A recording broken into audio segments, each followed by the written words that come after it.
नमस्कार, मी शामराव मोकाशी, अध्यक्ष राजाराम बापू पाटील रिक्षा संघटना। आणि आजचा आपला जो व्हिडिओ आहे तो स्क्रॅपिंग ॲक्टमध्ये जी राज्यातील RTOनी जप्त केलेल्या वाहनांची आकडेवारी आतापर्यंत आपणाला बरेचसेच RTOनी काय उलटी उत्तर दिलेली आहेत। RTO अधिकाऱ्यांनी सुद्धा हा व्हिडिओ ऐकायचा आहे आणि RTO अधिकाऱ्यांना शेअर करा की जेणेकरून त्यांना ती सहज माहिती कशी देता येईल हे मात्र त्यांनी लक्षात ठेवलं पाहिजे।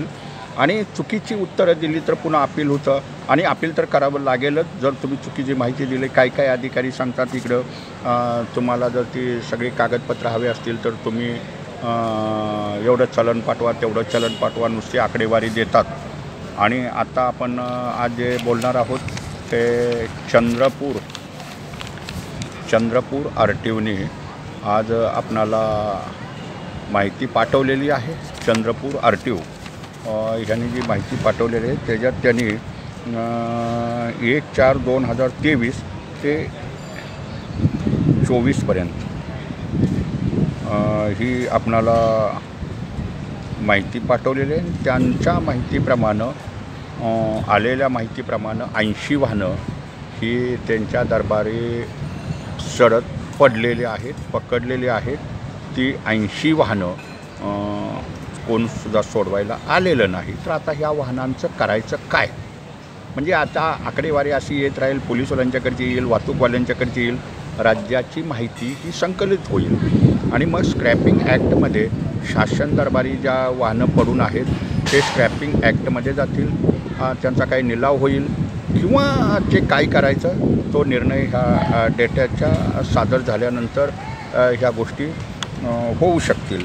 तर काही अधिकारी, बरेचसेच अधिकारी पत्र गेलं की मग ते उलटी माहिती देतात। तर RTO अधिकाऱ्यांनी हेही लक्षात लक्षात ठेवलं पाहिजे की माहिती नेमकी काय पाठवायची आहे। तर तुम्ही कारवाई करताना जी काय वाहनं जप्त केलेत त्यांची आकडेवारी आणि वर्गवारी त्याच्यासाठी तुम्हाला ती 1 पेजवर किंवा 2 पेजवरती होणार। समजा तुमच्याकडं जर 200-300 वाहनं असतील, 6 महिने, वर्षभर झालं, 2 वर्ष झालं पकडलेली असतील, त्याला कालावधी नाही, 31 मार्च 2024पर्यंतची ही आकडेवारी हवी आहे। म्हणजे समजा तुमच्याकडे टॅक्सी किती आहेत, रिक्षा किती आहेत, ट्रक किती आहेत, लॉरी किती आहेत, हे तुम्ही वर्गवारी म्हणजे हे तुमची काय वाहनं आहेत ते वर्गवारीनुसार आकडेवारी द्यायची आहे। तर ज्या RTOनी सुद्धा काय म्हणजे हे प्रकरण अपीलात जाऊ नये, आणखीन माहिती व्यवस्थित आणि तात्काळ मिळावी। तुम्हाला आता पत्र पोचलेले आहेत, काही RTOवाले तर तात्काळ ते ताबडतोब माहिती पाठवतात। तर RTO अधिकाऱ्यांनी सुद्धा हा व्हिडिओ पाहायचा आहे आणि RTOना शेअर करायचा आहे की तुम्हाला अडचण निर्माण होणार नाही। आम्हालाही कुठल्याही परिस्थितीत राज्यातील 50 RTOची, वाहतूक विभागाची, पोलीस विभागाकडची ही माहिती नगरपालिकेकडची सुद्धा लागणार आहे, हे मात्र विसरू नका। नाही तर तुम्ही चुकीची माहिती दिली, आमचं रेकॉर्ड तपासायला या, पहिल्या तासाला 5 रुपये द्या, मग जर ते अपील केलं तर मात्र तुम्हाला अपिलातनं सुट्टी नाही आणि ते कायदेशीर मार्गानं हा डेटा बनवायचा चालू आहे। तर चंद्रपूर RTOनं आज तसं अधिकृत पत्रच दिलेलं आहे, माहिती आलेली आहे की 80 वाहनं त्यांच्याकडं आहेत, परंतु त्यांनी वर्गवारी दिली नाही। तर हा व्हिडिओ पाहूनसुद्धा ते हे करतील, पण तसं त्यांनी सांगितलेलं आहे की आमच्याकडे ही 12 प्रतीमध्ये माहिती आहे, 24 पानामध्ये 48 रुपये भरा आणि पोस्टेजचे 50 रुपये पाठवा, आम्हाला ती माहिती पाठवण्यासाठी सोपं होईल। तर आपण त्यांना मनी ऑर्डर तर करूनच 90 रुपयाची आणि मग ते अधिकारी पोस्टानं पाठवतील। पण मी अधिकाऱ्यांना एवढंच बोलणार आहे ह्या व्हिडिओच्या माध्यमातून, आम्हाला नेमकी माहिती काय पाहिजे, 31 मार्च 2024पर्यंत तुम्ही कारवाईच्या दरम्यान जी वाहनं पकडलेत, मग कितीही असून द्यात, 2 वर्षाची असून द्यात, 10 वर्षापासून असून द्यात, तुमच्या कार्यालयाच्या ताब्यात, शासनाच्या ताब्यात ती सडत पडलेली आहे, न्यायला कोण आलेलं नाही, त्याची आकडेवारी आणि किती आहे, समजा 200 आकडेवारी आहे तुमच्या आणि त्याची वर्गवारी, बस एवढं 1-2 पेजवरती तुम्ही जर पाठवलं तर तुम्हाला सोयीचं ठरेल। पण अपील करावं लागेल किंवा पुन्हा पत्रव्यवहार करावं लागेल।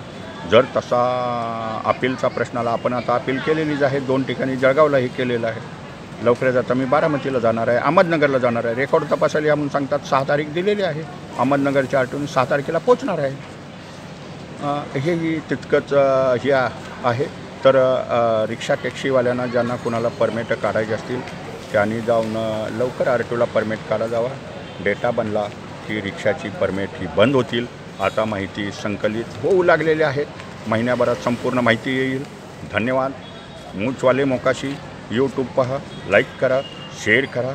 हा व्हिडिओ प्रत्येकानं शेअर करा आणि एका सिस्टमवरची माहिती, वाहतूक व्यवस्थेतली माहिती समजण्यासाठी प्रत्येकानं मूचवाले मोकाशी यूट्यूबचे व्हिडिओ पहा. RTOची पेपरलेस सेवा चालू झालेली आहे. घर बसल्या ही कामं होत असतात. पण जर तुम्ही हे व्हिडिओ बघितलं आणि तुम्ही जर काम केलं प्रॅक्टिकली तरच तुम्हाला न्याय मिळणार आहे. धन्यवाद. मूचवाले मोकाशी यूट्यूब पहा, लाईक करा, शेअर करा, सबस्क्राईब करा. धन्यवाद.